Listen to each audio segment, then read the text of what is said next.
le mental, il peut flancher en une seconde. Si t'as plus envie, tout devient dur, en fait, hein.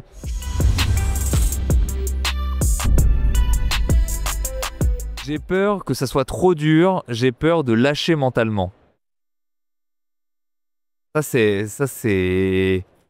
J'ai envie de dire quelque chose, c'est que parce que évidemment on dit que la douleur fait partie du marathon et c'est justement parce que c'est compliqué que ça vaut le coup d'être accompli. Si tout le monde le faisait les doigts dans le nez et que c'était pas dur à un moment, bon bah ça serait un peu moins reconnu socialement, on va dire. Donc déjà le fait Mais que ça soit. en vrai, on peut le étendre à d'autres distances enfin, quelle que soit la distance, C'est vrai. le 2/3 à 3/4 de distance, à tout ce qui se passe après est dur. C'est pas la même difficulté, mais c'est quand même le même sentiment de je vais pas le passer ce cap, quoi. Ça va être dur mentalement.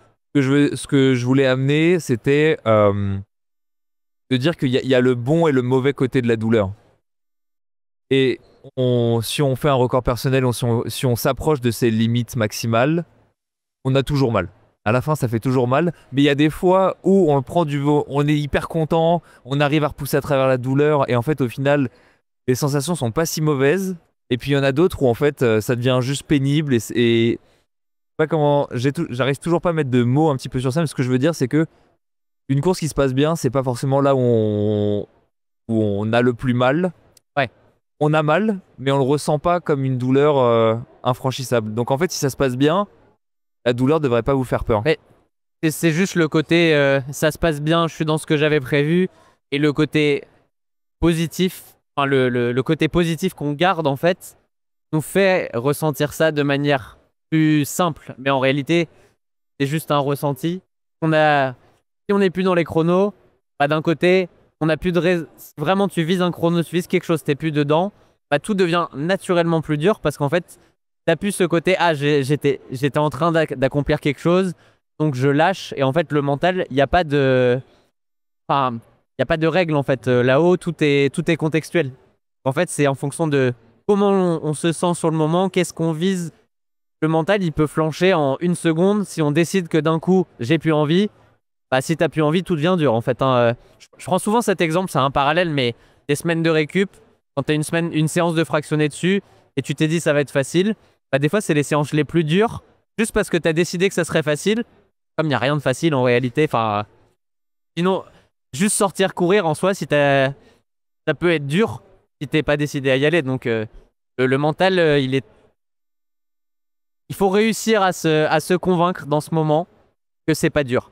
Voilà, avec des grosses guillemets, facile à dire, débrouillez-vous avec ça. Ouais, il y a beaucoup d'auto-persuasion et c'est vrai que si on arrive en se disant oh ça va être horrible, oh je vais souffrir, déjà on y va à reculons et on ne s'assure pas de mettre toutes les chances de notre côté pour que ça se passe bien. Alors qu'au contraire, si on a un discours un peu plus positif à la base en disant bah oui, ça va sûrement faire mal, mais la douleur va pas forcément être mal perçue et si je suis dans mes allures, bah ça va pas faire mal pendant 25 km, ça va faire mal pendant 5, 6, 7 et en fait ce qui c'est marrant sans trop épiloguer sur le mur du 30e kilomètre, c'est de dire pourquoi est-ce qu'on parle du mur, pourquoi est-ce qu'on a parlé pendant longtemps du mur du 30e kilomètre. C'est parce que bah, au 25e kilomètre, il y a des gens qui sont partis trop vite et qui ont frappé le mur à ce moment-là. Eux, on parle pas d'eux parce qu'on sait qu'ils ont fait un truc mal. Il y en a qui l'ont commencé à frapper autour des 35e kilomètres. Eux, on n'en parle pas parce que 7 kilomètres, au mental, ça se fait facilement. 30 kilomètres, c'est la barrière où il y en a qui arrivent à tenir jusqu'au bout, mais il y en a qui n'y arrivent pas. Donc en fait, partir dans les bonnes allures, ça nous permet aussi de minimiser un petit peu notre chance de lâcher mentalement. Et si on voit qu'on est en difficulté sur le 30e, ça fait partie de l'expérience. Et peut-être qu'au prochain marathon, vous ferez en sorte d'être dans le mal à partir du 34, 35, 36, 37. Et à ce moment-là, vous voyez que ce n'est pas une question de ne pas pouvoir tenir mentalement, mais c'est plus une question de comment est-ce que j'ai géré ma course. Ouais, et encore une fois, on peut appeler ça le mur du. Si on décide qu'il y a un mur au 30e, en fait, dans tous les cas, au 30e, ça sera pas la balade de santé. Dans tous les cas, 30 km à courir, bon, on commence quand même à en avoir un peu plein les pattes. Donc il y aura une forme de difficulté. Et après, la jauge, c'est à vous de la mettre. Si c'est 8 sur 10, bah, c'est peut-être normal en fait au bout de 30 km. Et vous serez à 9 sur 10 au 35e. Et peut-être vous arriverez à atteindre votre 10 sur 10 au 42e. Et atteindre le 10 sur 10 de difficulté et réussir à garder, bah, c'est dur, hein. Il faut aussi se le dire, on ne le réussit pas à toutes les courses nous-mêmes. chaque course, on remet ça en jeu de se dire est-ce que je vais réussir. Et c'est, enfin, si on savait la réponse, on n'irait pas. En fait, c'est aussi l'incertitude, c'est aussi ce qui fait qu'on.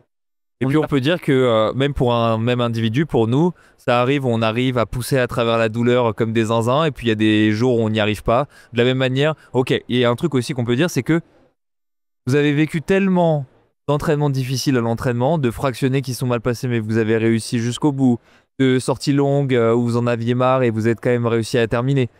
Voilà, n'était pas très bien accordé cette phrase. Mais tout ça pour dire, c'est que des moments difficiles dans votre préparation, vous en avez déjà vécu. Et donc, de la même manière, parfois on arrive mieux que d'autres, ça c'est pas forcément entre nos mains, on peut faire que avec les armes du jour, il faut en être fier de ça, mais aussi peut-être un conseil auquel du coup je viens penser, c'est de se dire, des moments difficiles, on en a vécu dans sa préparation, on s'est prouvé qu'on en a été capable à ces moments-là, il n'y a aucune raison qu'on ne soit pas capable au moins de la même chose le jour J, et si on n'en est pas capable, là c'est juste le fruit du hasard, et une prochaine course ça ira mieux.